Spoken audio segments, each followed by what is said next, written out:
Hey everyone, today I've got your Fantastic Beasts: The Crimes of Grindelwald movie review. A wizard threatens the wizarding world and has to be stopped.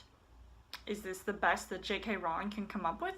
So as far as the story goes, David Yates returns to the wizarding world to direct this Fantastic Beasts sequel when the main villain of the film, Grindelwald, escapes his prison. He seems to spend most of his time making speeches and less crimes, or at least answering for them.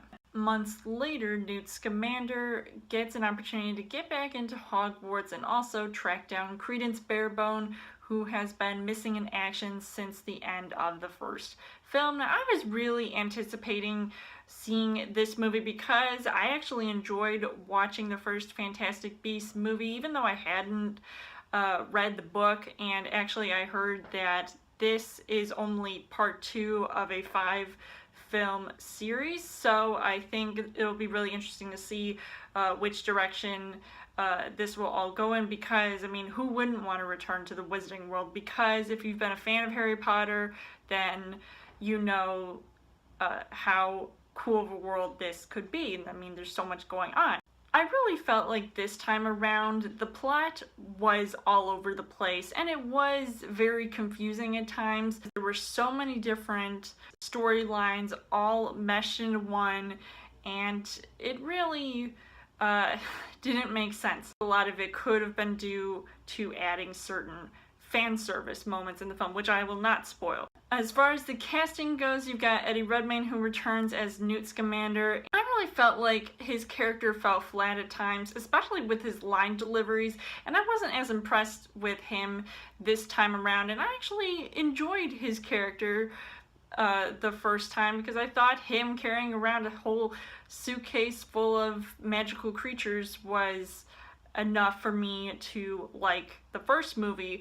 But then who I was really excited to see was Jude Law, who plays a younger Albus Dumbledore, and I thought he was really cool to see, even though I wish we saw more of him instead of bits and pieces of his backstory, which was also hard to follow, and there might have been a few inconsistencies with who he ended up coming in contact with. But Johnny Depp as Grindelwald, who we definitely get to see more of, I would think that he would steal the show, because obviously the title is The Crimes of Grindelwald, hello, but he just feels like yet another intense character that doesn't seem to have much range. You've got some newcomers added to the cast. Zoe Kravitz, who plays Leta Lestrange, and obviously Lestrange is related to Bellatrix Lestrange, who married into the Lestrange family, but this is obviously decades before that time. And I thought her character was just okay, even though she was engaged to Newt's brother, and not much else impressed me about her and her love triangle ways. I mean, this is 1/3 of the Deathly Hallows. Ezra Miller as Credence Barebone, I felt like there was a twist about him, and I didn't see that coming, and he was somewhat boring to watch, and I really like him as an actor.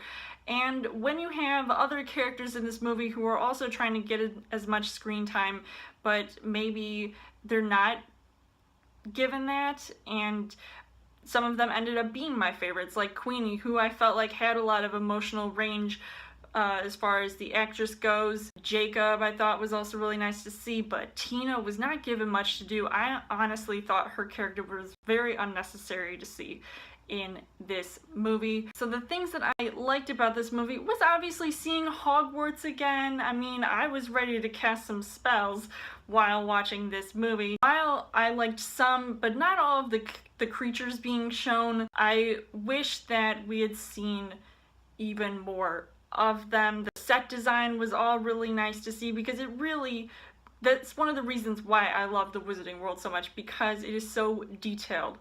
And the third act was really cool to watch, and one of the better parts of the film. But unfortunately, the things that I didn't really like about this movie was that the character development seemed to only focus on the already established characters, and not really doing much to introduce the new ones, like Nicholas Flamel, who was briefly mentioned in the first Harry Potter film, and even Nagini, who I thought was really cool to see, and obviously Nagini, being the snake from the Harry Potter films, was first a human that turned into a snake and eventually will stay permanently as the snake. So I'm really curious to see how they're going to develop that character, because I also thought that her character was cool but not as developed. There were a lot of missed opportunities to make this movie even remotely exciting, and I just didn't really see a lot of outstanding moments of the film, and showing the beasts of the movie were more or less impressive to look at. I knew from the moment I saw those two cats from the trailer, I was like, that CGI is horrendous. But who was really paying attention to CGI when practically the whole movie is CGI? So overall, I would say that this movie is probably not one of my favorites in the Harry Potter universe, but I will say that I did enjoy some parts of it, so I may or may not watch it again in the future, just not right away. But I'm also on the fence about recommending it to you guys, because I feel like it's a pretty mixed bag of content, so I don't know exactly who is, unless you're a true fan, you'll enjoy it anyway, but I mean, that's just all up in the air for now. So I would give this 2.5 hearts on the heart rate scale. So let me know in the comments what you guys thought of Fantastic Beasts: The Crimes of Grindelwald. As always, you guys can subscribe to my channel. I've got more movie reviews, movie updates coming every week for a Trial Thursday video. You guys can also like me on Facebook and follow me on Twitter, and I will see you guys later.